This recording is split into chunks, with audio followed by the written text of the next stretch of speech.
everybody. Hi. Welcome to the Knit Chat Cafe. This is our weekly get together in the coffee shop with our friends from around the world.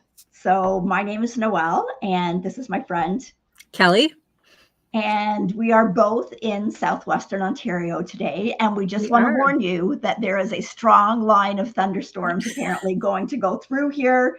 So we hope that it doesn't affect the internet. We don't want any raining on this parade. That's all I have to say. So, but we have no control over the weather. So we do not.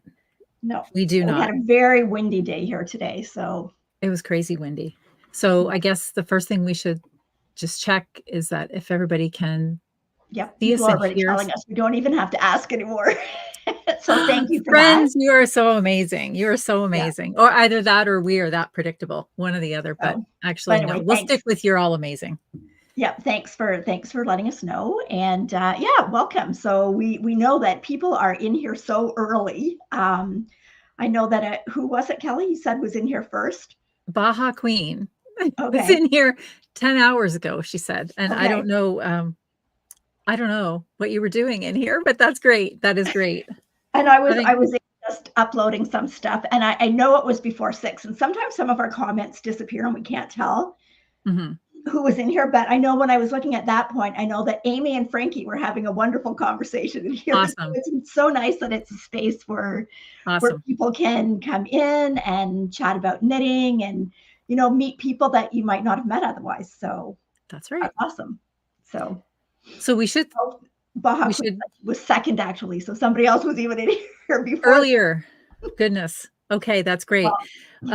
We should say that we are a mostly knitting podcast. And as Noelle pointed out last week, and I think it's a good point, our actual podcast channel is called Knits and Pieces. And we refer to this as the Knit Chat Cafe, but that's just, that's sort of our little weekly jargon. But we are a mostly knitting podcast. We do lots of other things too. We spin, I sew, you weave. We both bake. We make candles. I helped out to make maple syrup this year. So yeah, we do a bunch of the crafty things. And I think generally most people are multi-crafty. If you do one craft, I think you do a lot of other crafts as well. So we are, we do talk mostly about our knitting, but we are happy to chat about everything else here as well. And you can find us here every Tuesday night. We do have some regular episodes, but we are here every Tuesday night live. And we just really appreciate you showing up week after week. The group is getting bigger, and we thank you for that. Awesome. And as Noelle said, we'd love to come in here and see that people are having conversations and really treating this as if you are at a knit group at your local coffee shop. I know our little local coffee shop that we go to on Saturday mornings, it's a very lively conversation around that little table. And that's exactly what it feels like in here. So I thank you all for that. And this is just really wonderful. Yeah, I can't imagine how loud it would be if we were all actually, well, we'd never all actually fit in a coffee shop, but it would be like so loud. So, but awesomely loud. Awesomely loud. Yes. Lots of good knit chat going on. So yes. Okay. What should we start with tonight? I'll let you pick. Okay.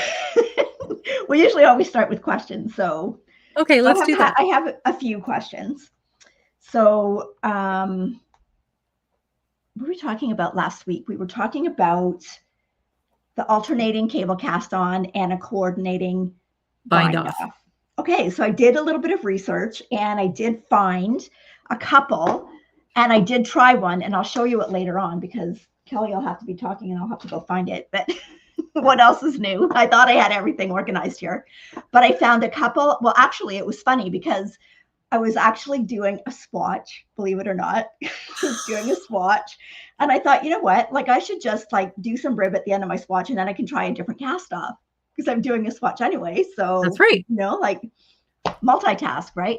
So I actually looked one up, and the one that I found was it was a tutorial by, and I had not, she's actually only got, I think like one or two. She just started this, is just new on the YouTube.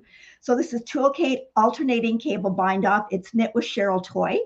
And really, I think there was hardly any views. This was literally just put up there. But anyway, so I did this. And then I was reading through some of the emails for today, and there was a comment from a viewer that was also letting me know that there's a tutorial for alternating cable cast bind off.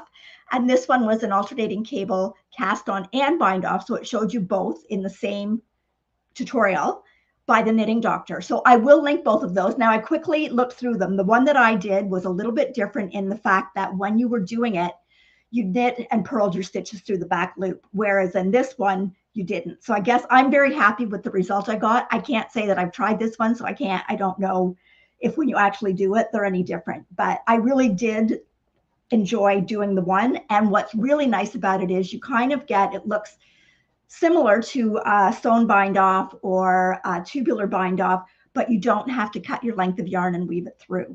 So the one thing that was just a little bit tricky about it was when you do it, instead of bringing your yarn, when you're doing the next stitch, instead of bringing your yarn like around the front of the back, you had to bring it behind the needle. So if you had a circular needle, it's kind of a little awkward to bring your yarn behind. But once you got into the swing of it, I mean, it gets twisted one way, but once you come back to do the other stitch, it's untwisted. So I didn't really find it difficult at all. The video did suggest that it might be easy just to use a double point as that needle when you're casting off. But yeah, the really nice thing was that you didn't have to measure up that big long length of yarn and guess how much you're going to need and pull it through all your stitches. So. Perfect. Okay, so the next question that I had from someone is that we do often talk about that we've done a sewn bind off, and we often do twisted rib. And they wanted to know, twisted rib, did you do anything different when you did the bind off? I don't. I still, when I do the bind off, go through the regular way. I don't go through the twisted way because you're already kind of, when you're got all your stitches in one needle, you're kind of going in and out to get to that purl stitch. Now, I don't know if anybody else does anything different. I just find that I do it exactly the same as if I had regular knit one, purl one, rib. What about you? I have a question for you because I was thinking about this morning. I started a new sweater today, and I used the alternating cable cast on. I wanted to do twisted rib, but I never like to do twisted rib on the first row. I do a regular rib for row 1, and then I go into twisted rib. Do you do that, or do you go twisted rib right off the hop? I do twisted rib because that stitch almost looks like it's, when you do the alternating cable, almost looks like it's twisted already. Okay. Like you can see how your knits lay a little bit different. Like that's how when you look at it, you know if you've screwed up because the way the knit lays on it. But I honestly, in the whole scheme of things, I'm not really sure that would make all that much of a difference. I don't know. These are just tiny little things, you know. I usually think about. If I'm going to do twisted, I keep it all twisted. Okay. No, so, I do the first row regular. I honestly really don't know that would really make a whole lot of difference. No. Okay, so that was the question. And like I said, I have not ever done it like trying to go in the other way, but I find it works out okay just doing it the regular way. I don't know if. And Joanne's asking, do you think it would be similarly stretchy to a tubular bind off? The one that I just did, yes, it's pretty good. Like I said, that swatch is somewhere, and I will get it when I'm showing what I cast on, but you'll see what it looks like and see what the stretch is in it. So good. And then the next wasn't so much a question, but we've all heard people talk about Judy's Magic Cast On. Well, apparently you can use Judy's Magic Cast On as your start for a tubular bind on or cast on. So you set it up so that you kind of like you set it up, you do your cast on and you knit the first round. And what you're going to do is you're going to line your needles up so you've got half your stitches on one, half on the other. And then you're going to take another needle and you're going to knit the first stitch off the first needle. And then you're going to purl the stitch off the back needle. And then come and knit the stitch off the first needle, purl the stitch off the back needle. And then once I think I've done that. You've got a tubular cast on. It feels very familiar as you're explaining it. I think I've done that. I'd not heard of it before because even when I do toe up socks, I don't usually use Judy's Magic Cast On. I usually use the Turkish cast on. But I think I might give that a try sometime. So all these things, like the tutorials for the bind off, the alternating cable bind off, and for this tubular Judy's Magic Cast On, I will link them all in the show notes. But the show notes usually aren't up until like 24 hours from now because I send them to my daughter and she works all day, but she will get them up after that. So good. Okay, and then for me, the last question was, a lot of the sock patterns that we talk about, can you convert them from top down to toe up? Yes. And for the most part, yes. Where you have to be careful is if you've got a pattern, because some patterns don't, like some patterns do not look the same if you knit them from the bottom up as if you knit them from a top down. Like your cable's not going to be going in the same direction. No. Or if it's like some sort of a textured stitch, for instance, in some of the Lord of the Rings ones that I'm doing, like a stitch is supposed to look like a tree branch. Well, if you turn it upside down, it's going to look like a falling tree. Yes. That's right. So depending on what the pattern is, yes. And remember, if you do, you do have to be mindful of the heel too. Well, you're going to have to do a heel that's appropriate for yes. that. But I'm assuming if you mostly do toe up socks, you would know what heels you type of heel that you, if you're doing color work, you want to make sure that you turn the graph around. Otherwise, your color work's going to be upside down. Yes. So you're really working your color work from the top down as opposed to the bottom up. Yes. Yeah, and you're right. I didn't think about so much of the heel because half the time I don't look at what the heel is in the pattern. I do what I know because I switch the heel anyway. Yes. But yes, you got to make sure it's a heel that's appropriate to toe up knitting. Yes. Louise is saying, like, for instance, the DRK everyday sock would be difficult to convert to a cuff down. Because of the way the heel is. Because of the way the heel is. Yes. Yeah. That Flegel heel.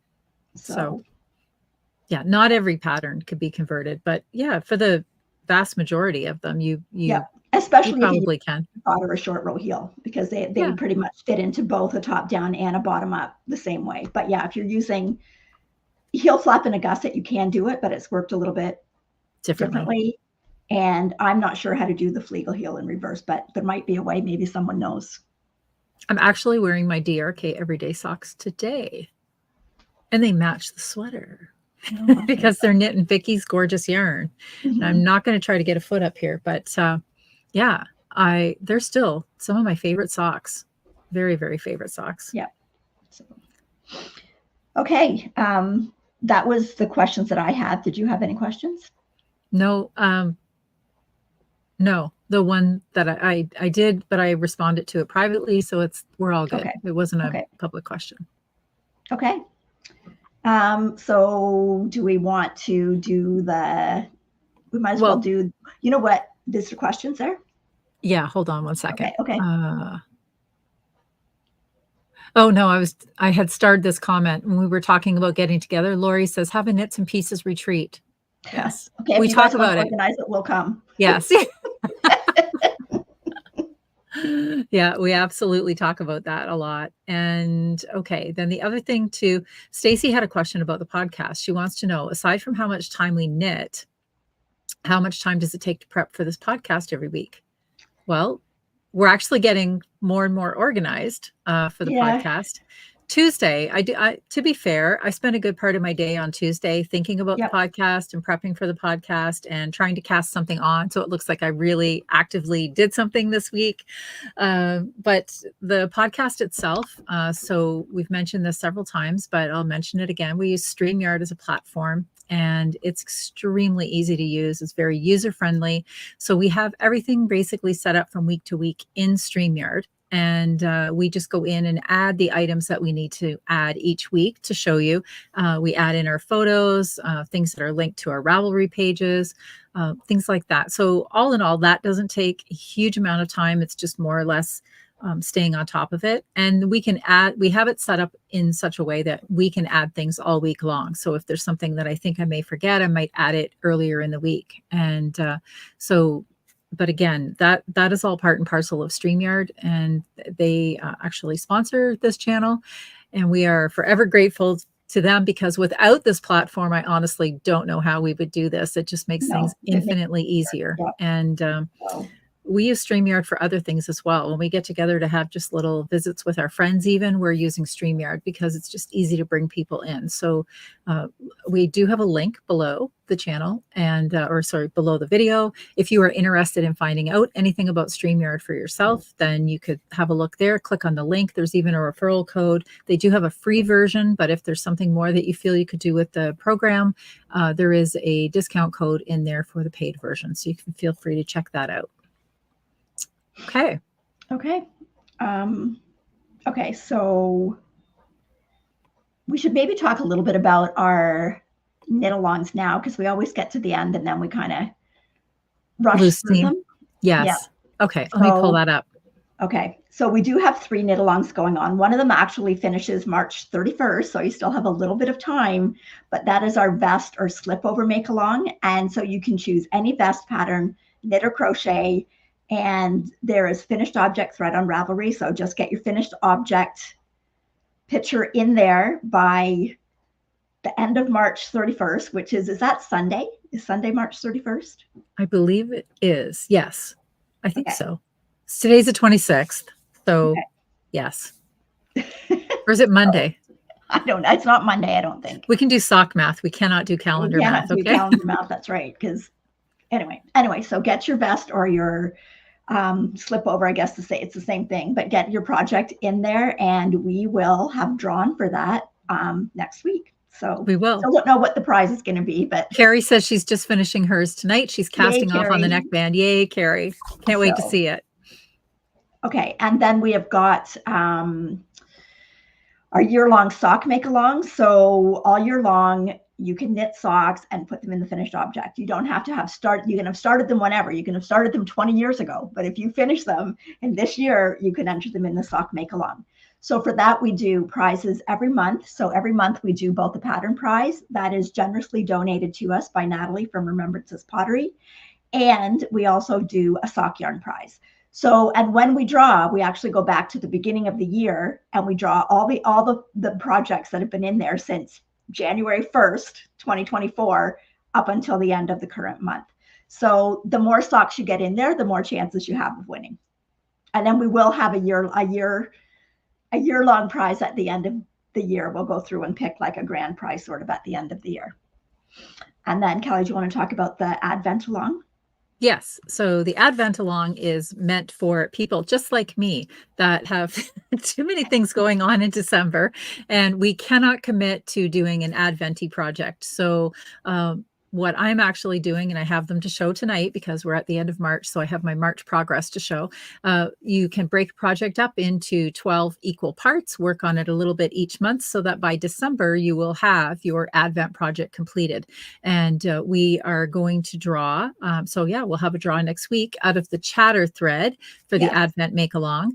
And then at the end of December, we will open up December 1st, the finished object thread for the Advent Along. And then we will draw at the end of the month for a grand prize from that. And I'm working on a pair of Natalie's socks. I did this last year and I had so much fun doing it that I decided to do it again. So.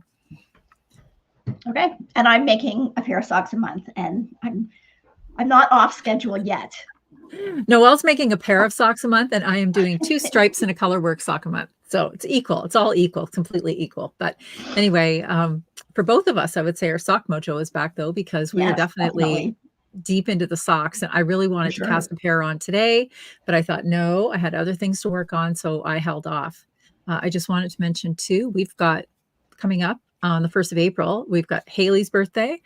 Teresa's birthday is in there. And so it's lots of birthdays. And Elise, to answer a question for you, a tank does qualify. Like a tank would definitely qualify as a vest. So get that finished before March 31st and get it into that finished object thread. Okay. So last week, because we were close to 8,000 subscribers, and thank you to everybody. We are now over 8,000 subscribers. Yes, we are. We had a giveaway that we drew live during the podcast. And then we had another one that was for anybody that watched afterwards or anybody that didn't win on the live. So that was for this skein of, which is so beautiful, hand spun yarn. So this is 100% Cheviot, and it's in like, it's got, I don't know, greens and golds and yellows. And I believe, I can't remember what it was called. There will be a tag on it when you get it and it'll have the name. I can't remember. It did have a colorway name, but I just can't remember what it was. Anyway, it's gorgeous colors. I just don't have time. I still have other hand spun. I just don't have time to knit everything. So I'm hoping that whoever wins it will like it. So the winner, let me just pull it up here. The winner is Elaine Overton 4829. And so what we had asked you was just to let us know what you were working on or what you were going to cast on for spring, because last week was the first week of spring and we're into spring, and actually the sun's shining here right now, which is kind of nice. But Elaine said that knitting on her outline raglan in Drops Bell, which Kelly and I have both used, and it's a great summer spring yarn. So she's knitting that for spring while watching this week. She needs to get some shorty socks on the needle and some summer tops. And that's kind of what I've been feeling like. I still want to knit on my woolly things, but I really want to. I know, I've got that spring, summer itch right now. Yeah. Yes. So anyways, congratulations, Elaine. And you can send us an email to knitsandpiecespodcast@gmail.com and give us your full name, mailing address, and we will get that in the mail for you. Yes, so, yes. And thanks everybody for commenting. And I read through all the comments, and we had a lot of people knitting Tolsta tees. And I know, I was looking that one up this week because it kept coming up so much. I might have cast it on. You might have cast it on? You're such a poser. The rest of the knitting world is knitting one, and Noelle has to knit one too. I bought that pattern last year, and I just didn't get around to casting it on. I really it's a great pattern. I want to do her tank when it comes out too. She's got a Tolsta tank. Very nice. So I'm going to do some of those too. But good. Before I pull this email address down, if there's anything that you want to reach out to us for, be it a question that you have or a comment. Nice ones only, please. Yeah. Anyway, this is the best place to reach us. Okay. Yeah. So because just send an email. Sometimes the comments on YouTube kind of get lost, and yes, it's hard to see if someone's responded but anyway, we do check this regularly. So I don't want somebody to feel that they can't get through to us. This is where you would reach out to us. And also, while we are talking about, you've switched it. Hold on. Going back to this, underneath of us is our names that we have on Instagram. Instagram is actually the place that I'm most active. I do try to post regularly in Ravelry as well, but Instagram is where I do the most of my socially things, where I'm most social. And this is I'm just the Tangled Stitch on Instagram. It's the same name on Ravelry. And this is Noelle's name at Noelle's Knits and Pieces, where you can find us on Instagram if you want to follow along for things outside of the Knit Chat Cafe. Yeah, and those are also linked in our show notes too. So yeah. So in case you forget and don't want to go through the video to where we remember to put it up across the bottom, then you can check it out on the show notes. So okay. Okay, I guess we should move on to. Elaine's in here tonight too. She said, "Thank you. So happy to have one." Excellent, excellent. Congratulations, Elaine. I'm glad. I want to see what you make with it. Yes, absolutely. So, okay, so we'll move on to what we're wearing. Okay, go ahead. Oh, me. I'm up first. Yes, okay. First. I'll find the banners. Did you make a banner? I don't think I did, because I just decided what to wear before I came in here. Okay. So I'm wearing the Cozy Classic Raglan by Jessie Maid Designs. Is that right? Yes. Yes. I knit this a couple of years ago, actually, maybe a couple of years ago. And it is using Leo and Roxy, the marled sock yarn, which they are no longer dyeing, but in Fields of Gold, I think so. And then the mohair is also Leo and Roxy, and it was butter. I think butter. Okay. Yes, butter. I'm terrible. I should have, I have the information up here. Let me just confirm. It's not Fields of Gold, but I can't remember what it is. Well, no, I don't have the information because I just opened up Ravelry and I didn't complete the information in that project. Shame on Kelly. Should never have worn this sweater tonight. Anyway, I thought, you don't think it's Fields of Gold? I don't think it's Fields of Gold, no. It's something Field. I'd actually bet money on it. It's Straw into Gold. Gold. Straw into Gold. I knew it wasn't Fields of Gold.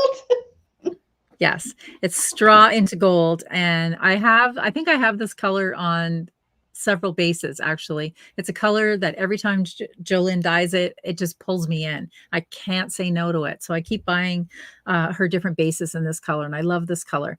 And this was a really fun project to work on. It's just a crop sweater. I was going to say I have it on with pajama pants, but I do not. I'm wearing leggings, which are like one step up from pajama pants tonight. And yeah, but I do wear it. I like to wear it with dresses mostly, or something with a longer shirt, because it's quite short, but it's so unbelievably soft and cozy. And sometimes mohair, I don't really like the way it feels next to skin, but this is right next to skin, and this just feels like a cozy hug. I absolutely love this sweater. Well, so, the Leo and Roxy mohair is very nice. So it's soft. very soft, because I can wear it next to skin. So you kept telling me it's different, and I didn't believe you, but you're right. It's different. It's softer. It's definitely softer. And I love this sweater. I love the way it worked out. You made this too, but you made it as a sample. You don't have one, do you, for yourself? I do not. There's a lot of things I made as samples that I don't have one for myself. So, okay. So Linda's asking how many, sorry, just a minute. How many skeins of each? I'm pretty confident it was two skeins. No, that's not right either. Yeah, it must have been. Yeah, I think it was 2 and 2. It was 2 of each. Yes, it was 2 and 2. I know for a fact that the sock marl, it was 2. I know that positively. And the yardage is pretty similar to the mohair. So is it the same? Okay, then yes, it was 2. I know that I did not go into a third skein because I debated. I had just a tiny little bit left, and I thought, should I actually buy another skein? I had a good little chunk of mohair left, and I thought, should I buy another skein and actually make it a little bit longer, so that I would wear it with jeans? But then I debated against that, and I just left it as a crop. So it's definitely 2, Linda. Okay. Sorry, I cut you off. No, that's okay. So I am wearing the Yell cardigan by Marie Wallen. You got it back. Yes, I got it back. It was on loan to Little Red Mittens, but I do have it back now. And it is made in Holst Garn Super Soft. So the 2 main colors in it are the Oxford, which is the gray, and then all the little flowers are Celeste? No. Sweet pea. Sweet pea. Sweet pea, yes. Pea. And then some of the other colors, I'm not sure of all the names, but there's cinnamon, there is a plum, there is the sloe, there is kingfisher, there's a gray, there's ecru, there's the sage green, willow green. So yeah, there's about 8 or 9 other colors in it. So I did do some modifications on the pattern. In her pattern, when you do that wide border that goes all the way around the cardigan, she just had it as a single layer. So what I did, and you can't really see it in the picture, but I'll show you here. So I have a whole facing that's done. I did the band, then I did a purl row, then I did a whole facing in the same pattern that's on the body of the whole sweater. And I had steeked my opening. So once I did that, when I hemmed down or stitched down the facing, it covered all my raw edges of the steek. So, and I had felted the steek, so there was no sewing in there. But then I was able to do this. I cast on a few extra stitches at the bottom, and I was able to knit that all in the round in a big tube. So then I steeked the bottom of it and then just kind of hemmed up this finishing edge here where you can see the little rows that I had where the steek was. And then I just hemmed it together there. So that made it a lot easier, and it gave it a lot more substance to the front band, because it was with just the single, it was pretty flimsy.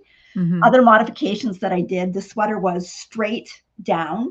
And if there was a lot of people on Ravelry that had complained about it falling off your shoulders, because there was a shoulder seam, but there was no shaping here, no back neck shaping. So what I did was I did steek up the front, but then I did decreases out. So you kind of got this little bit of a V, and then my shoulders were seamed up here. So that gave this more of a place to sit up on your body, because it put your shoulder seams more where the shoulders go. Overall, in the whole sweater, I think I took out, of the smallest size, it was quite oversized. I think I took out probably a whole of these flower pattern repeats, which would have been like about that much, because I didn't want it as wide as what the pattern was. And I steeked the armholes as well, and just not too bad to do the sleeves. I just picked up and knit down. You rewrote the pattern basically. So it was fun doing the changes. And well, by adding that entire facing section too, what you've done is give the sweater a lot of structure. So Yeah. now it Yep. really does sit on your body exactly how you want it to sit. It looks great. Yep. And it's just an open cardigan. There's no buttons, but right now I kind of just have it closed up with a kilt pin. So like if you want it to kind of stay done up, it's nice like that. Joanne was asking, but I know the answer. She wants to know if you held it single or double, and I know you held it single. It's single. Yeah, it's the single. super so soft I think blooms incredibly when you when you soak it. Sorry, Susan, the mods are not on my project page because I just get it and I do it, and then I do that with socks too, and I change things and I don't write it down, and I go back to do the second sock, and I'm like, what did I do? Yeah, I really have to get, sorry, but I do really have to get better at that. But I would say the main modification was the band, which the only thing you're really doing different, you're still going to pick up all the stitches that it says in the pattern, but you're going to add a few more down at the bottom so you can join it. And then you're just basically knitting a big long tube. So you're knitting the band as written in the pattern, a purl row. And then, I mean, you don't even have to do your backside in pattern. I just did. You could do it all in one color. Yeah. But I had the yarn, so I just did it in the pattern. So yeah, it looks good. It looks so good. Thanks. So yeah, so I should wear it more, but I just sometimes don't think of it. Lily wants to know, if I'm not going out somewhere and I know kids are coming over, I usually just have a t-shirt on, right? Because things get spilt on it. And so Lily wants to know if you remember how long it took you to knit that. But I know you worked on other things at the same time. I worked on other things. I think I started at 1 year and I had like the front and the back done, but then I had to decide what I wanted to do about this. So that took longer. I know I finished it for Knit City Toronto, but like I would say I probably, if I just worked on this, I could do it a lot faster, but I don't know. I get bored. So I do some, and then I think I got the whole color work section at the bottom done. And then it's like, oh yeah, I really like that. And then it's like, okay, I need to do something. Now I have all of this repetitive color work for the rest of the sweater. Yes. That's right. So yeah. So okay, so do you have any FOs? I do. How many do you have? 1 to 2. Okay. How many do you have? 5. Someone in here, I don't know, people were guessing how many FOs I was going to have. And someone said 4. And Kelly goes, do you have 4? I said, no. All right, get started. Okay, so my first one is my bluebell. So it is all done. I don't have pictures because I basically just blocked it. I blocked it today, and it would dry. It's super dry quick. already because I put it. We've got a fan that we use when we work out. But if I just adjust it down, it dries knitwear so quickly. Like it's so nice. So anyway, so this is the Bluebell cardigan by Venka Rolled, and this is done in Odd Cat Yarns lace weight merino tensile blend, and it is held with a strand of silk mohair called, I can't remember. It's by Heidi's by hand from Mahone Bay, and again, it is all in my Ravelry page, like how much I used, the colors. So the modifications that I made, I did the neck a little bit different. I started off with a little bit of a rolled edge, and that's because I was going to do a different pattern and then decided against it, and I didn't want to rip out the neck, so I left the neck. But I really like the way it looks. And then it's got the lace design is stunning. It really is. It's just, it's a little bit more intricate than the ranunculus, but not a whole lot. And it just gives you it's beautiful. It's a different look. So it is a really nice. And you can really see those bluebells in that yoke. And I really think about that, like those cute little bluebells, they sort of hang upside down. It's perfect. Yeah. So, and then the sleeves were tapered. I didn't do them tapered. I did them like a balloon sleeve. And then I just did a really rapid decrease down at the cuff. So you get, and with the yarn, because it's got such a nice drape, it's kind of nice to have sleeves like that. And then just a twisted rib at the bottom. And I would definitely do more of this sweater. I really enjoyed knitting the pattern. I could even see it with short sleeves for a nice summer shirt. I like this comment. It's like a ranunculus and a Yeah, love there you note go. had a baby. Perfect. So, and yeah, and it's not pink. It's not So pink. it's Well, like a grayish one purpley. could argue It's it's the in the same pink family, family. maybe same Yes. family. But anyway, I'm really happy with it. I'll get some pictures wearing it, but today it wasn't that great of a day to go outside and try and take some pictures. But anyway, okay, so that's the first one. Okay, keep going. Do another one. Okay, well, last week I had started and I apologize because I put the wrong name of these, but I've corrected it. These are the feet teeth socks by Summerlee. Last week I said they were the fast teeth socks. Well, you know, I'm not going to, when you said that, I thought, I don't understand why she called, like, not you. I don't know thinking, why would thought that they Summerlee were. call them fast teeth? I don't get the reference, but yes, feet teeth makes much more sense. They're so cute. So there we go. These ones are done. And it's so nice because you can just use basically scraps of yarn to do them. So this was the first pair that I finished. I might have to make Miles a pair. He doesn't wear socks, but these are done in the purpley color is West Yorkshire Spinners. That's Blackberry Bomb. And then this the orangey color is Leo and Roxy Basics in the orange crush colorway. And then the red, I believe, is just a 75-25 stock yarn. And the white, I believe, is Leo and Roxy Basics. So you only need a tiny bit of the white, a tiny bit of the black to do the little eyes. And when you do the eyes, she in her pattern, she has you go in before you close the toe. She tells you to do the eyes because it's duplicate stitch. But what I do, as soon as I've gone and finished that last stripe before I start the white, I do them then because there's more room. You haven't decreased down. So I just do them then. And what I do is, so I don't have to tie a knot, I take my black yarn, I kind of weave in and out a little bit on the back, like just barely grabbing the top of your colored, like whatever color you're doing it in, and then measure over my stitches and then do the same thing to weave it off on the other side. So you don't have a knot on the inside for anybody's. So you just kind of get a little thing here where you've woven the yarn back in and out. Yeah. No, but then you don't have you don't have a little knot for the kids to feel on their feet. Okay, so, and in doing this, I tried a couple of different things because on this first one, I carried the yarn down the side of the sock. Okay, and on this one, I was using the Helene Magnuson jogless join, but I looked at it and I thought, you know what, I can still see that. I'm not super happy with it. So that one was with carrying the yarn down. So then when you do carry the yarn down, it does pull a little bit.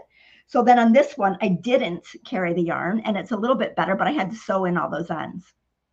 Okay. So that was a lot of ends to sew in for a little sock.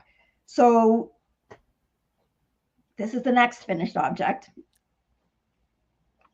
So these ones are slightly bigger.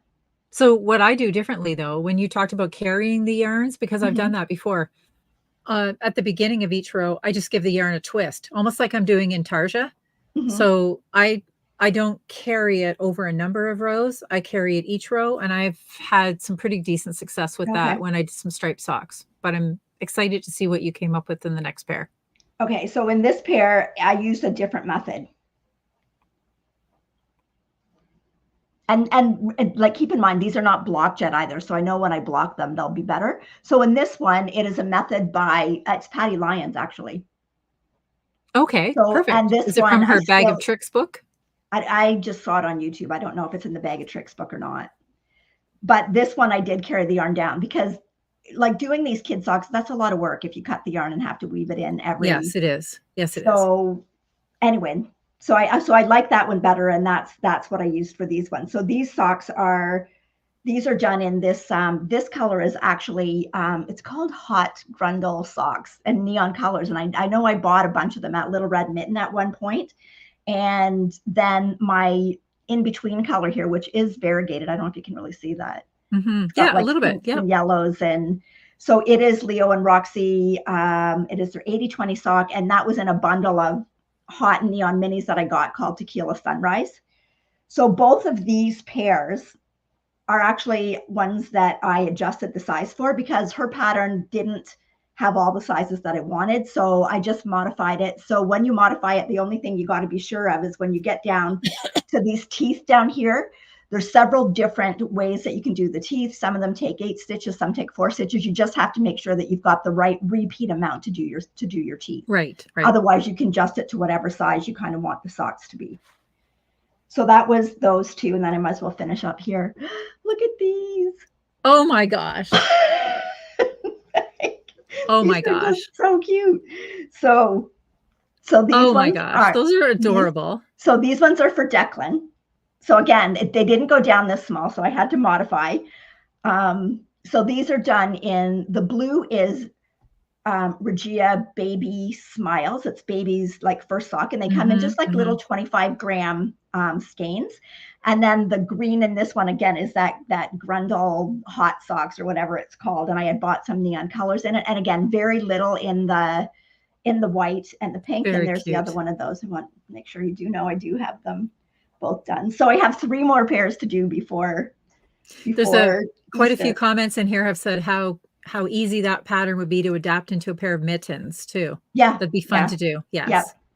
So my next pair is going to be, Penelope's favorite color is yellow. That's really blowing out, but it's yellow and orange. Very nice. So hers are going to be in those. And then it was really fun because what I did was I went through my sock yarn and I picked out like a bunch of all my like neon-y bright colors and things that I've got. So cute. And it's so easy because you don't like even something like these ones. Yeah. I think total I had like 14 grams, 7 grams. I didn't have very much of that. I didn't have very much of the variegated yarn, but I just measured it out, divided it up, and you could use it in that. So like really easy to use up your bits and pieces, because I thought I've also got like this that I really like that I think I'm gonna put with the coral. Very nice. And those will look really nice. And so these are some of those. That was what this one was. These hot socks neon. So, and they're they're a 75-25 like the German sock yarn. So they're really durable for kids socks. So yeah, so that was fun. Candace said the smallest ones look like shark socks, and she's thinking baby shark. They're so cute. They're so adorable. Anyway, they're so much fun. Like I could have just knit just those all week and not knit on anything else. But. Well, it kind of looks like you did knit on them all week. Because you certainly didn't have all of those on Saturday when we were at the coffee shop. No. Okay. You go. Okay. All right. Well, I have a pair of socks so far done. Jeez. I should have went first. So I finished my I had a banner. Oh. I'm going to need the banner because I don't remember what they're called. Sailing school socks, weren't they? Yes, but I'll get it. All right. Okay. So I finished these, and these, so there's 2 of them here. So you can see that I have 2 done. These were in the Peyton's Croix Rose Brown Marl. And these are the socks that I had all of my controversy over, that I didn't think, because of the wide stripes, that I was going to have enough in a single skein. I only had 1 skein, and I had offers of a second skein. Thank you all very much. But the whole idea was to actually get something out of my stash. Yes, the mighty 50-gram ball all the way out of my stash. And I couldn't even do that because it turns out I did have enough to do the socks.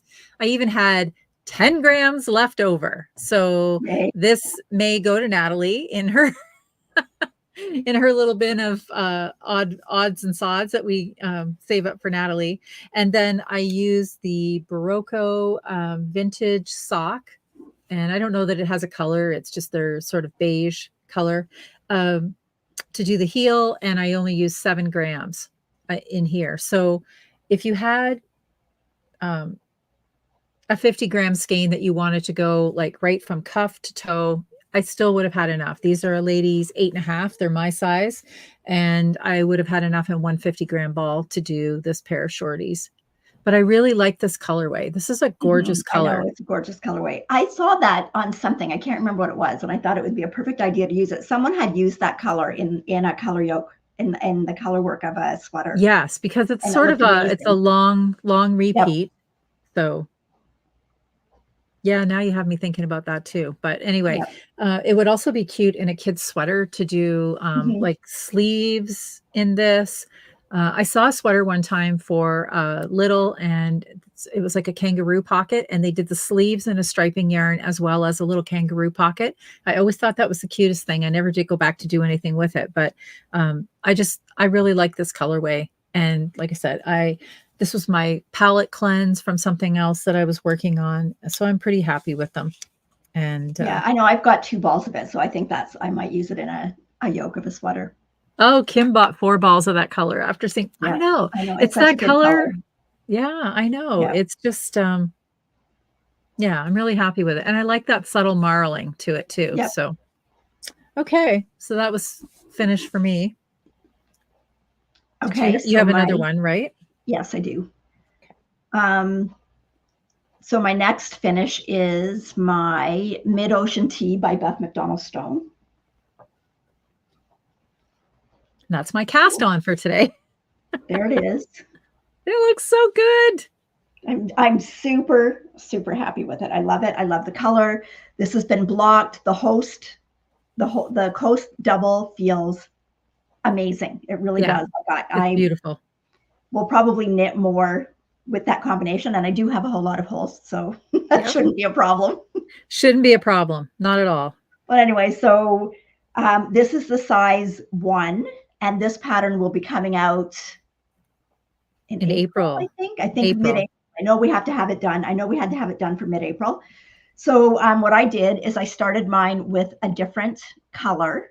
So I just trimmed it in. So this main color is called Saffron, and it is 2 strand of Holstgarn Coast held together. And I started my neck with, and it is, I thought it wasn't, but it is plum. I thought it was, but the plum in other yarns looks different, but this is the plum in the Coast. Yes. So what I did was I did an alternating cable cast on. Then I did a row of knit 1, purl 1 before I joined it. But then when I joined it, I did the first row in the saffron, just a knit row, because I didn't want to have that ridge. So you can see in the neck, I didn't want to have the ridge where you saw the purl ridge. And then I continued on with my twisted rib for my neckband. It does have short rows at the back of the neck before you start into the kind of the argyle pattern. And your sleeves are just done in stocking stitch. So in the pattern, the sleeves are a little bit looser than this, but I didn't want that much bulk on my arms. So I did do the first couple of decreases that she has in the pattern. And then I did a few extra decreases in the cuff before I did the cuff, because I didn't want it wide and loose. So I did a couple of extra decreases. What I did was I measured around my arm. I measured my tension in my neckband to decide how many stitches I was going to use to get the width that I wanted around there. And then again, I finished the edge before I did a sewn. This one I did a sewn bind off, but what I did was when I got to there, I first of all knit a row with the plum colored yarn. Yes. Then I did a row of knit 1, purl 1 rib, and then I did the sewn bind off again. So you get that nice clean finish and don't see the little purl bumps. And down at the bottom, I didn't really want the color down at the bottom, because I think that sometimes that cuts you off in the middle. So I didn't want it down there. So I just did a straight hem. I do not go down a needle size when I go to the hem. So my hem, it comes in naturally because it's rib, but not as much as if you went down in a needle size. So again, this was blocked today too. So 2 sweaters blocked and dry today using my fan. So, but again, Coast is that, it's almost a 50, it's a 45-55 blend of a wool and a cotton. So it does dry really quick. Yeah. And it is, and it's a lamb's wool. So it's, it definitely is, if anybody is like talking about Holst or thinking about super soft, Coast is definitely way softer. Than they should have called I think they should have called Coast super soft, because it is super soft. Yes. Anyway, super, super happy with this. It's a great pattern, and it was really fun actually doing the diamonds. I think I did my body a little bit shorter than what it says in the pattern, but I'm pretty short. But it's still not cropped. Like, it's still long enough to wear with jeans. So Barb wants to know how much do you remember how much yarn you've used? Do you know yet? Did you weigh it? It's on my Ravelry page. Okay. It was I don't even think, I think it was 220 grams or something like that. I know I did put it in my Ravelry page. I can look it up because I've got Ravelry opened in here if you want to just keep chatting. And it's very, obviously it's very, very little. If you do a contrast in here, it's very little of that, but. Right. I know that I have yours. That's 2 sweaters that have been done out of that cone of Coast.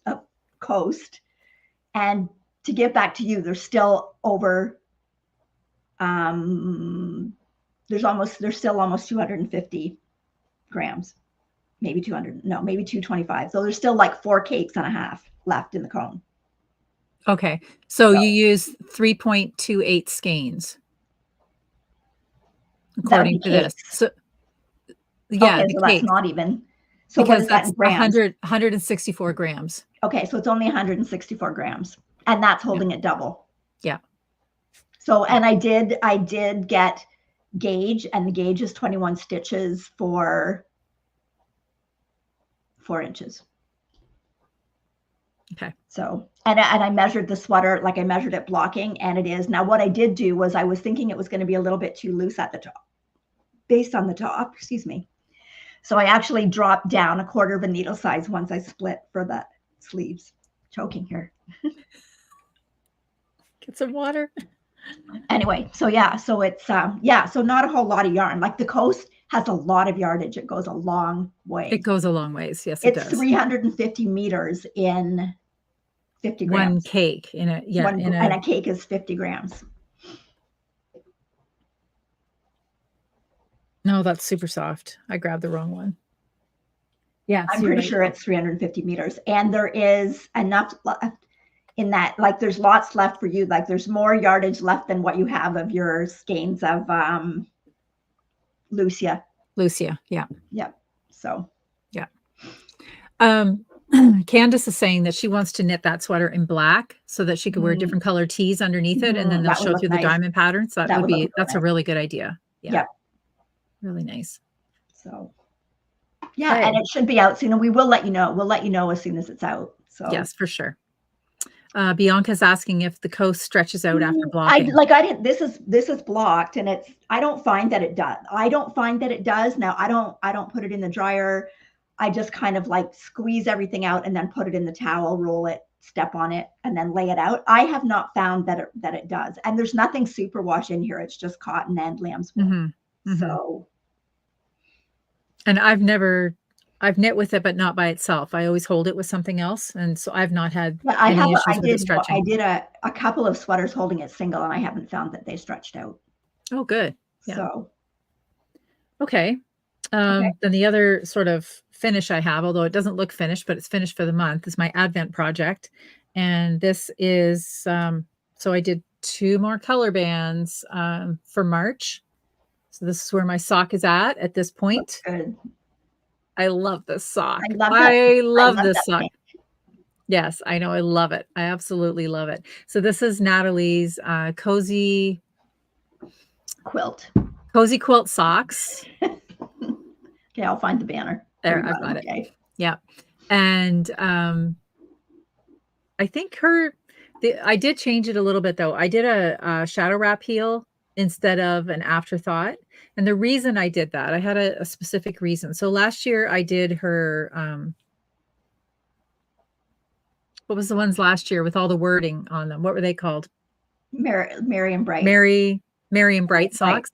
But there was a little bit more, I think there was a couple of rows between the Merry and Bright.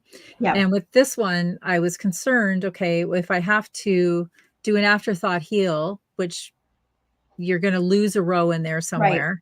Right. I guess I thought, well, I'm going to end up losing. Well, I ended up losing it anyway. I don't know why I was thinking this now that I'm saying that, because I was trying to figure out where I would put my marker to put the heel in. So ultimately you would have put it in on the last row of this, and then the first row of the next color band. And I still would have ended up, the blue would be in there, but I did a shadow wrap heel and I'm not unhappy with it. The nice thing about a shadow wrap heel is that you don't have to put those, you don't have to pick up the stitches. You don't have to go back in and do it. You're not cutting your project. It is pretty easy to do. It's a technique that I haven't done a lot, but I'm getting more familiar with. And I watched Denise Earth Tone Girl's tutorial to learn how to do that. And now that I've done it a few times, it's also a heel that fits my foot really well. So I'm quite happy with that. But anyway, it's a gorgeous sock. It is an absolutely beautiful sock. It is. And this is all Knit Pick Stroll, except for this color. The white is these Lion Brand Sock Ease in a colorway they don't sell anymore. But I really like the way these colors play together. And this is definitely my favorite stroll pink. It's called Dogwood Heather. Gorgeous. Yeah. And it's absolutely beautiful. So I will have these done by the end of, well, let me see. According to my schedule, I should have 2 more rows done for April. And then in May, I would finish the sock. And then I would start the next one the next month.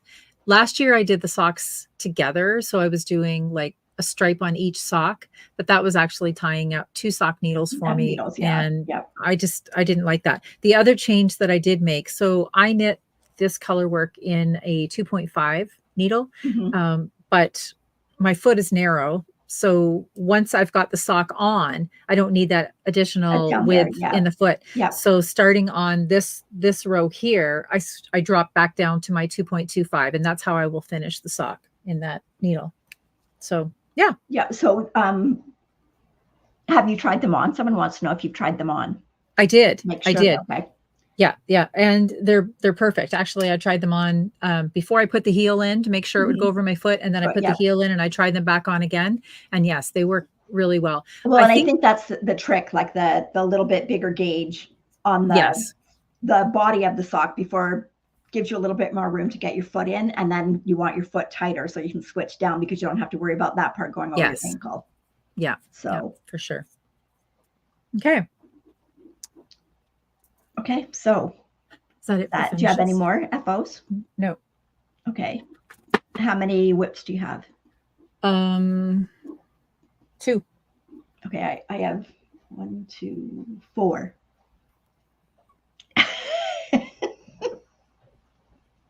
Okay. First one. Happy birthday, Scylla. She says it's 3 minutes to midnight, so it's still her birthday. Oh, happy birthday. I hope you had a great day. And enjoy these last 3 minutes. Yes. Being a year younger. Okay, so these are my Samwise socks. And this is a pattern by Claire Ellen. Oh, I can look. Sorry. That's okay. Got it.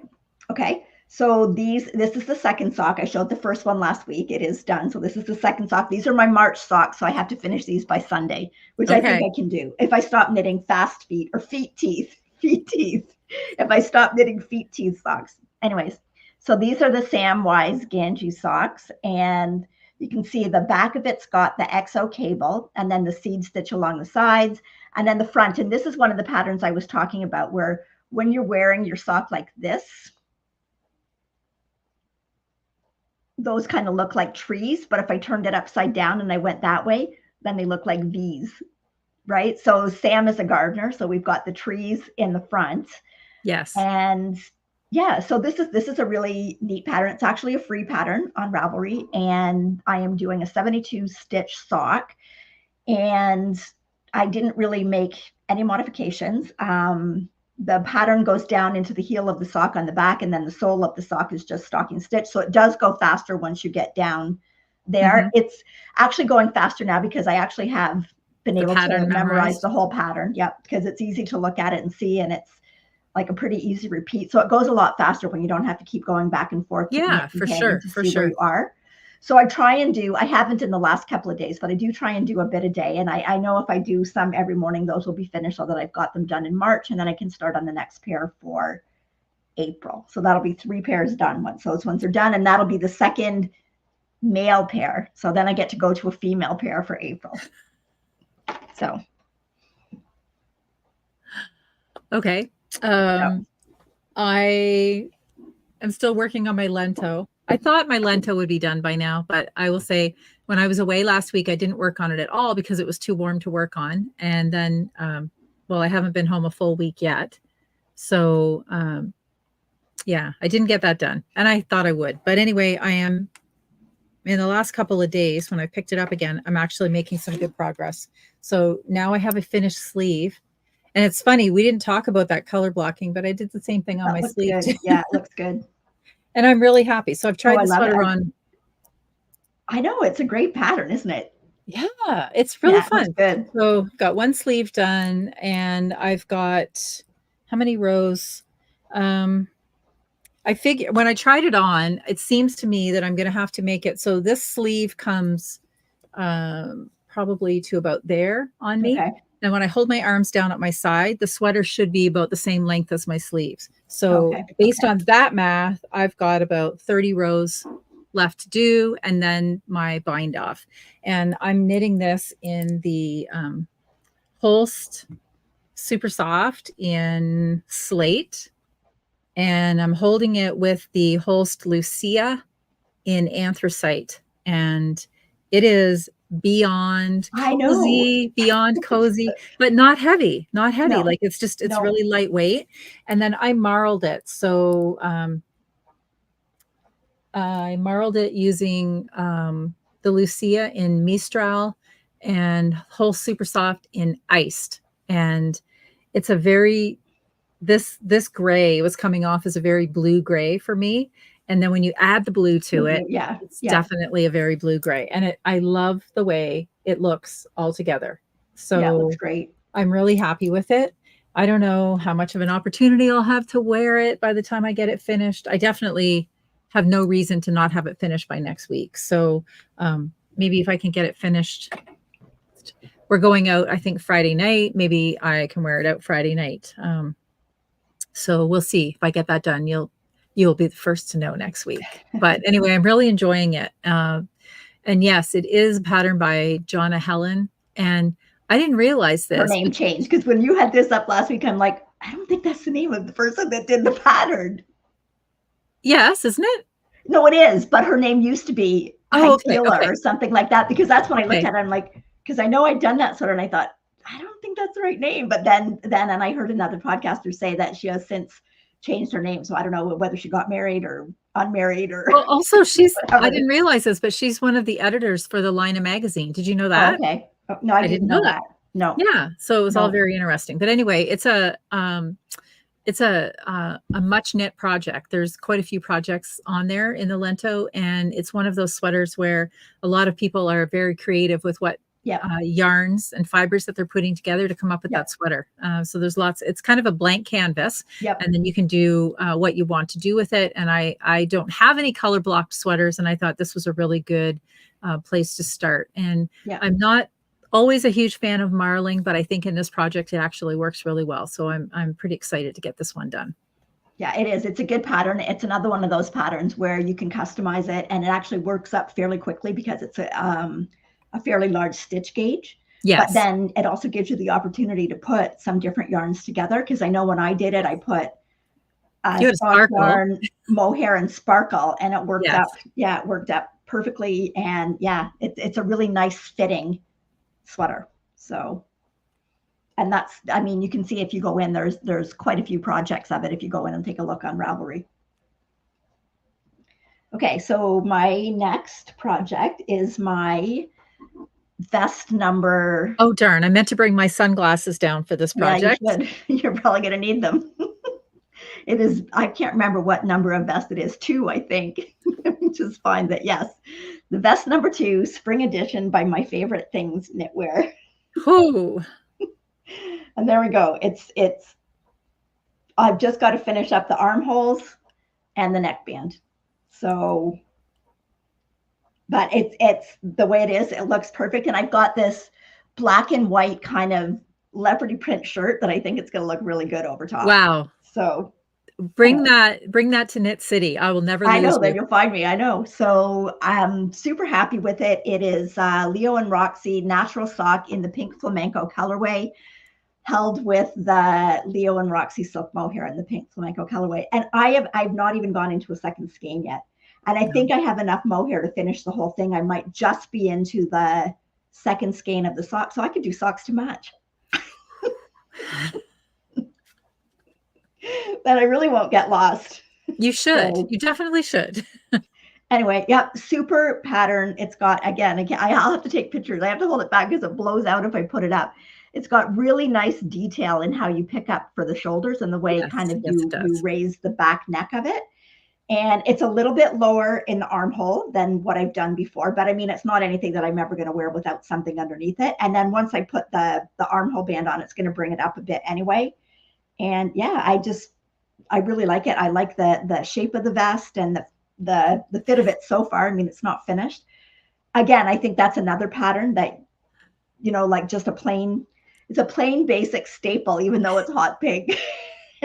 So, Adele says that would be great to wear hiking or cycling. You wouldn't have to wear any high vis. And I also am thinking that if you had that on when you were in New Zealand, I know. the helicopter would not have needed Ross to problem. wave your knitting bag to find That's you, to right. pick you up off the trail.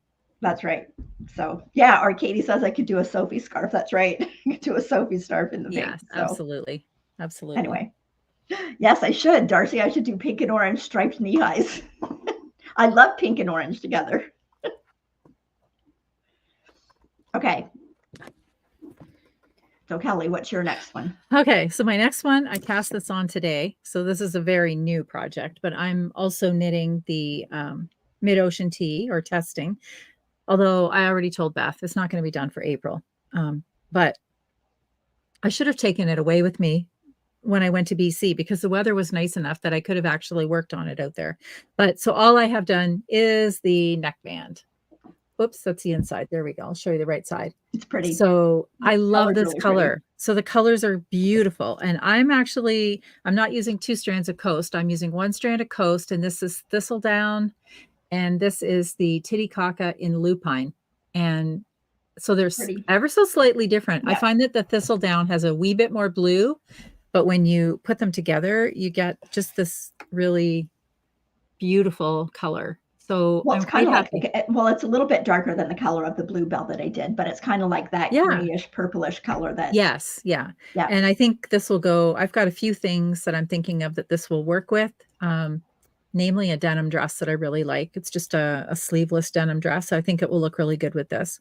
So I'm really sort of stuck on the sizing though. And now that I have done a couture tee using these 2 yarns before, and I know that my stitch gauge for the couture was 22 stitches. So the stitch gauge for the sweater is calling for 21. I like the fabric I got at 22, so I don't want to change my needle sizes to get to the 21. I don't want to adjust. So then I've got to do some sweater math. But the tricky part was that it calls for gauge in that pattern. Mm-hmm. And the gauge that I measured was in stockinette. So I think that the pattern is going to be a little bit looser. So I might actually. Well, it was for mine. It might not be for yours. I mean, I only know from. But it would make sense that it would be, because when you're doing yarn overs and you're creating a lace, the lace is definitely going to be bigger than if that were stockinette all the way across. So I'm between the size 2 and the size 3, and I'm just concerned that the size 3 is going to be too big. So I feel like I need to stick to the size 2 to make it. But so whether I knit the size 2 or the size 3, the first part of the sweater is the same number of stitches. So I'm going to kind of get into the sweater a little bit and then make my decision. And then maybe have to adjust. I don't know about the size 2 to the size 3, but I know some of the difference in the size 1 to the size 2 was where you cast on under the arms. Okay. And I haven't looked all the way through the pattern. You have to look and see what, Yeah. But it's such a beautiful color. It is a beautiful color. And Linda is asking if the Titicaca is next to Skin Soft. Absolutely, yes. It is. I wear my couture tee right against my skin, and the combination of this coast, and this is a baby alpaca, so super, super soft. Some people, I've heard it kind of compared to the linen quill. Absolutely not. This is so much softer, I find, than linen quill. But these two together, it's a really, really wearable fabric against your skin. So don't have any worries about that whatsoever. So I'll report back on this next week. But I have to finish this lento. I'm going to finish this lento. Okay. What else do you have? Okay. So I started another flutter Flutterby cardigan. Yes, by Kitty Winks Knits. And this is, I'm doing it for a friend for her 2 granddaughters. And I have finished one of them. So this is the second one. So that's what the pattern looks like. So I have finished the yoke of the second one. So this is what I'm doing this one in. So the other one, the first one, was the darker purple with the little flutterbys in the butterflies in the pink. And then this one is the opposite. So it is the main color all the way down, because I'm not switching like at that. I like it all plain one color with this at the top. So this is done in Lion brand Wool Ease, which is more of an Aran weight. So I did have to do a little bit of figuring out what size I was going to do, because the pattern calls for a DK, but I wanted them to be like little kind of outdoor sweaters. So this one is actually for a 1-year-old. So it is going to be, she is going to have lots of room in it. But, and then in the first one, with the dark purple, I trimmed with the pink buttons. And in this one, I've got purple buttons to put down the. It's very pretty. So yeah, so I have to get on it and get those finished. I have to have those done for April the 8th, because she's going out to visit them. So I have to have that done by April the 8th, but that shouldn't be a problem. It's just, there's so many other things that I want to cast on. I know. That's just the problem. So. If I could find a way, pattern. Yeah, so. If I could find a way to knit more, I definitely would, because I love knitting and I love and sometimes I don't know if is it the process of knitting that I like so much, or is it just having these finished objects in my wardrobe? I don't know. No, I like the process of the knitting, but I'm like, I get partway through something and yeah, I really like that. Now what else can I try that I'm going to like? Right? I know. So, okay, you have to talk. I have to go find my swatch. Okay. Well, you just need to give me a little bit of warning. You just can't say I have to talk and then walk away, and I've got nothing that I'm talking about. Well, how long will you be? When you were talking about the blocking, though, I did want to say this. This made me think. There was a little video or a reel on Instagram yesterday, and I totally felt this. It's a person. It's blocking problems. So they've blocked it on a blocking mat. Now they're trying to take their blocking project to another room, and they're, balancing the blocking board. And I'm like, that's definitely me. Every time I block something, I like to either block it on the kitchen island or on the dining room table. I don't know why. It's not going to stay there, because where I really need to get it to is up to the guest room, where I've got the ceiling fan that I can put on high, as you said, because I'm always under the wire. I need it blocked like now. So I don't have that luxury of waiting for it to dry by itself. So then I've got to stagger up the stairs with this blocking board, trying not to fall, and get this thing into the room. I just need to start blocking it on the bed. That's it.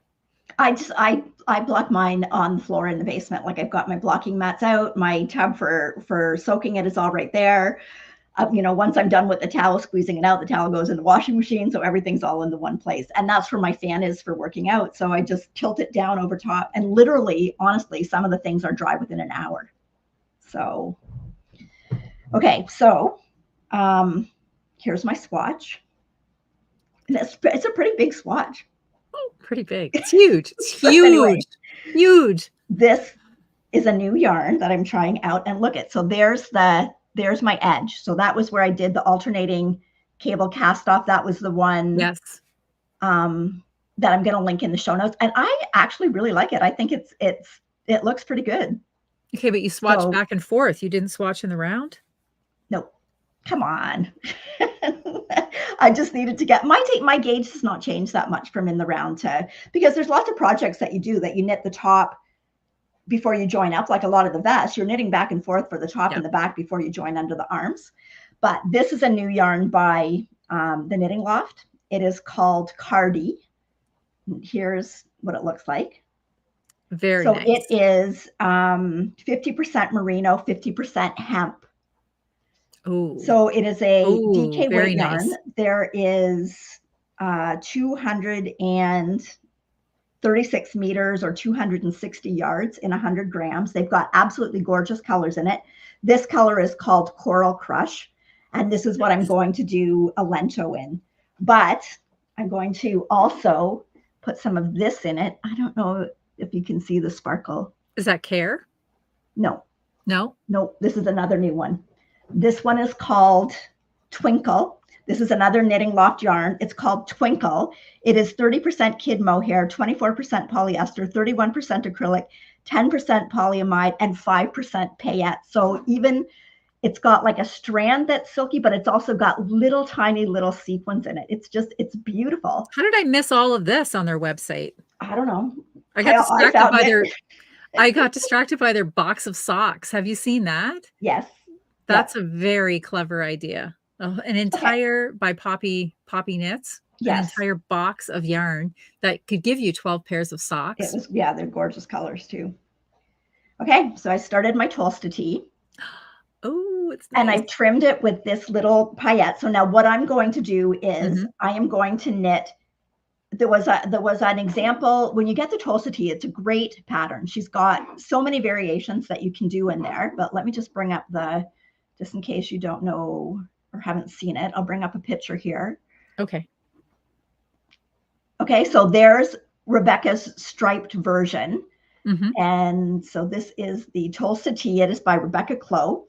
So mine's going to be slightly different in the fact that I've got just a little bit of trim at the top, but she also gives you, with the pattern, there's a full PDF that comes with all different variations, and she's got different people's modifications on what they've done. So the one that I saw that I liked was like this, and then after you do like 10 centimeters in here, then you start with stripes. So I'm going to stripe it with this. Nice. With the sequins in it. Oh, I like that idea. Yeah, 2 rows of this and then 6 rows of this beautiful, absolutely gorgeous coral color. And I just like that little trim at the top. I just had to do it. And then it's just like short sleeves. Yes. This yarn, like, it softens up so much when you wash it. I mean, look at the drape that's in this. So I am knitting this. The Tolsta tee also comes in a fingering weight version, but this is, I'm doing the DK weight version. However, her DK weight version, I believe is 17 or 17 and a half stitches. And I didn't want I didn't want a DK yarn at that weight. So this is at 20 stitches. So I just did the math and figured out what size I had to do, doing it at 20 stitches. And I love it. Just now I have to go and buy some more yarn. Darn it. My yarn came yesterday. So I just started this morning, and then it's like, okay, I don't want to knit on anything else. Now I just want to do this. So I can't wait to get to the stripes. I just am in love with it. I am okay, so Isabel. So what I did, Isabel, was I cast on the alternating cable cast on. Then I did a row in Knit One Purl One in the white yarn, and then I did a plain knit row in the coral yarn before I started into the rib. So you're actually doing the whole of this color, your contrast color, before it's even joined, because you do your alternating cable, then you knit back or you knit purl back that one row, and then it gets joined. So I'm joined on the coral color. So anyway. So that's, I believe that I can do the whole Tolsta tee with just 2 skeins of this, and I've just got 1 skein of the, very nice, 1 skein of the Twinkle.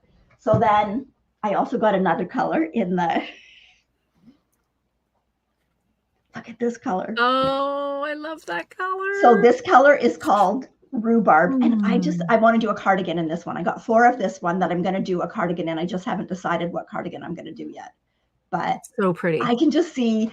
This feels like it's going to be such an amazing yarn for summer. And at DK weight, like if I'm going to knit with something that, if I'm going to knit with something that's got like linen or hemp or something in it, it's nice to have it mixed with merino to get that hand. But it's also nice that it's like a thicker weight, so you can knit those summer tops faster, because it's already March. We have to knit faster to get our summer tops in.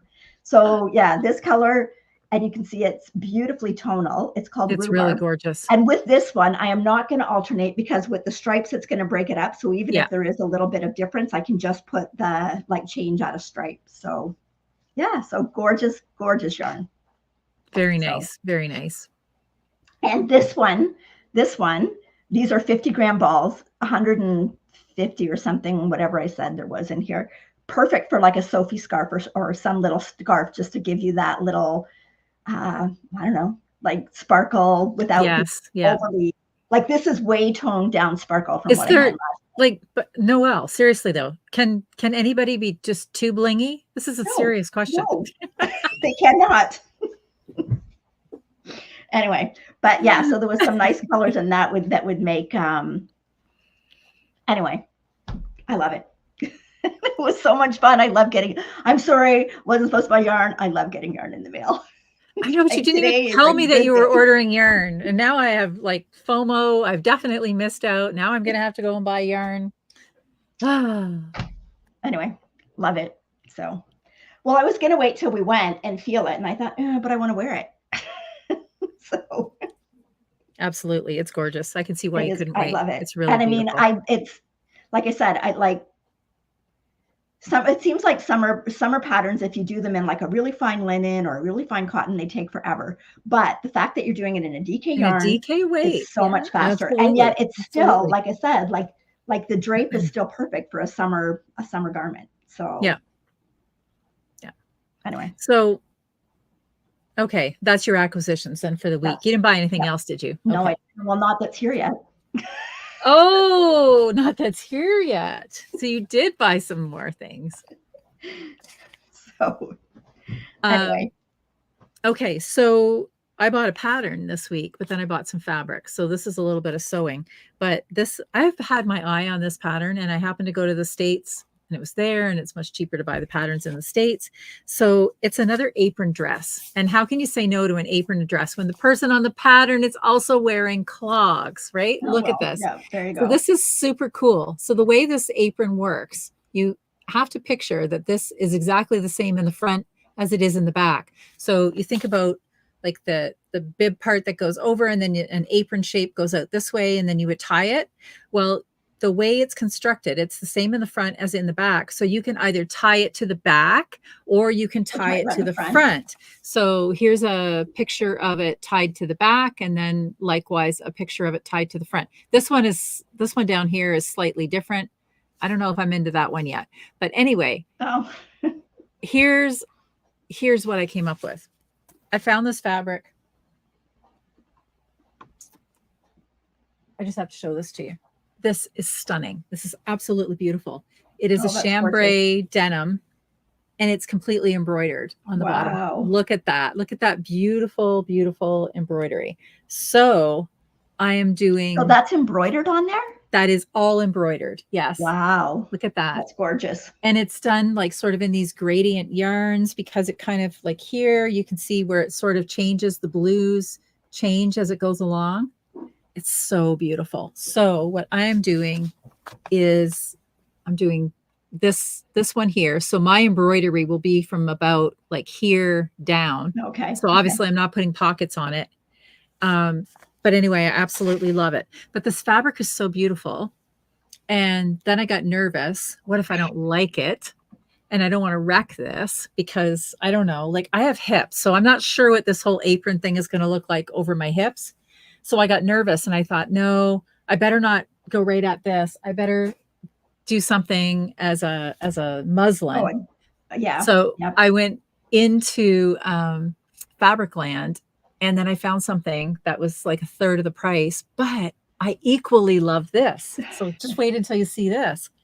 This is a linen blend, and it's also embroidered. And look what color it is. Look at that. Oh, that's pretty. Look at all that beautiful embroidery. And here's the kicker. I am going to put pockets on this one, and these are my pockets. Oh, that's nice. Denim floral. Yep. How great is that? So this will be my muslin. This will be the first one that I make. Hopefully I'll get that finished this week, and then I'll see if I like it, because if I don't love it, then I'm not going to burn that fabric on it. I will find something else, because that embroidered fabric to me is just absolutely stunning. Yeah, it's gorgeous. I can't wait to have something in it, but I'm really happy with these choices. And again, this orange, and I know that it looks like super bright here on camera. It's not that bright. Like when I hold it back here, it's not nearly that bright. So yes, it's kind of giving off tablecloth vibes, but I absolutely love it. This is really similar to my Riptide Vest color. And I'm all about the oranges lately. And I don't know, have they always been here and I just miss them, or what? I was thinking back, like, and I remember a lot of outfits or clothes that I had back when I was younger that I got the most compliments on were orange. like are in those shades of coral or orange. And I don't know how I got away from wearing that.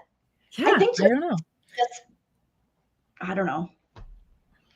So Nancy's asking what happens when I cut through the embroidery to construct the apron dress. The edges will be serged, Nancy. I don't think it's going to be a problem because I already serged all the edges on that fabric before I washed it, and nothing was really coming apart. I think as long as I make my cut, get at that serge right away, trap those threads, I think everything will be fine. But anyway, I absolutely love that fabric. I just think it's so beautiful. Gorgeous. And I can't wait to have something done in that. Well, so is the top of it a different fabric then? No. What do you mean? The top of what? Well, because all your embroidery stuff will be at the bottom on the apron part. So what do you make the top part of the apron thing out of? The denim. The denim or it's a chambray. See how long it is? Oh, okay. Yep. So this will be the bottom part of my dress. Right. And it's doubled over even up here. So there's lots of this chambray, and then this will just be the bottom part. But I just think this will look so good over a pair of jeans in the summer. Or, I mean, it's actually a dress. It is like where it meets under the arms to tie either to the front or the back. It is actually closed in. So like you just wear a t-shirt. It's not like you have to wear pants. You could wear it as a short dress, but I like the idea. And I was thinking like with that orange one over top of some of those embroidered jeans that I have. Yep. They look good. Options are endless, endless. And all my clogs. Yay.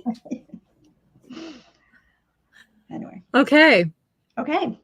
Did you buy anything else? Nope, that was enough. Okay, so I have to go knit. Well, clearly I have lots of things to do. I have to go knit some little more feet socks, or feet teeth socks. Yeah. So. Yeah. Okay. So thank you everybody for joining us. We lucked out. We didn't have any thunderstorms, so no interruptions to the internet. So that's all good. We hope that you all have an amazing week, and Easter's coming up. So, long weekend, and I think we'll have grandchildren over here, and that'll be fun. And so we hope everybody has a wonderful week, and we will see you all next week. And thanks for joining us. Happy knitting.